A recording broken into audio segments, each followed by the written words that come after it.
Hey everyone, my name is Olga. Welcome to another video. Today I have a cool recipe for you. We're going to make 2-ingredient vegan meatballs. So if you're curious to find out what ingredients I use and how I make my meatballs, let's get started. To make my vegan meatballs, you will need potatoes and buckwheat. Buckwheat is one of my favorite grain-like seeds. Buckwheat is gluten-free and it's a great source of plant-based protein. It has amazing health benefits such as helping you lower inflammation, prevent heart disease, fight high blood pressure, improve digestion, and many others. So these are the two main ingredients that you will need. I also add a little bit of salt and pepper to season the meatballs, and I use grapeseed oil to cook them. The first step is to rinse buckwheat under cold running water. Then add it to a pot with 3 cups of water.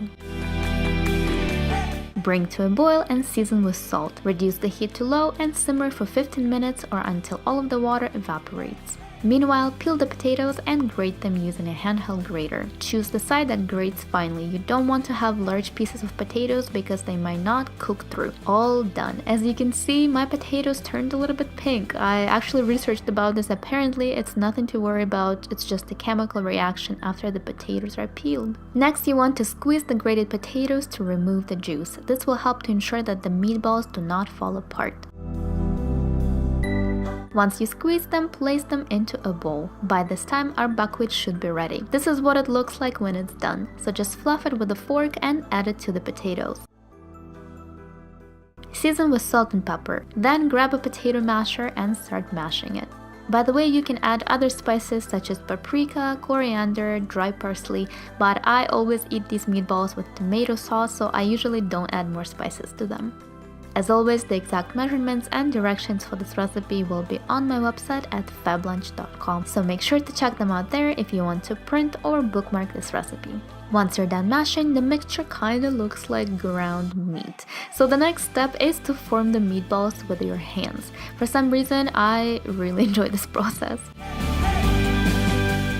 So here are all of the meatballs that I made. Now I'm going to heat the grapeseed oil in a large skillet over medium heat. Then I'm adding all of the meatballs to it.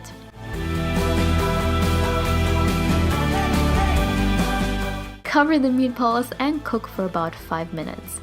After, turn the meatballs and cook them on another side for another 5 minutes. Basically, you want to continue cooking them on each side 5 minutes at a time. When you're done, this is what your meatballs will look like. I think pretty realistic in my opinion. I like serving the meatballs with brown rice pasta and my homemade tomato sauce. I recently made a video for 3 easy ways to make pasta sauce at home. If you haven't seen it, make sure to check it out. I'll have a link for you in the description. But how good does this look? I'm getting hungry just from editing this video. I love this recipe and I hope that you can give it a try because these meatballs are super easy to make and they taste amazing. You can store them in the fridge for about a week or freeze them for up to 2 months. Here I'm just putting the leftover meatballs in my large Fab Lunch container. Thank you so much for watching. I hope that you enjoyed this video. If you did, make sure to give it a thumbs up and subscribe to my channel down below for more recipes like you saw today. Let me know in the comments if you end up trying my meatballs, and don't forget to send me a picture on Instagram and Facebook. I would love to see them. I love you very much. I will see you in my next video.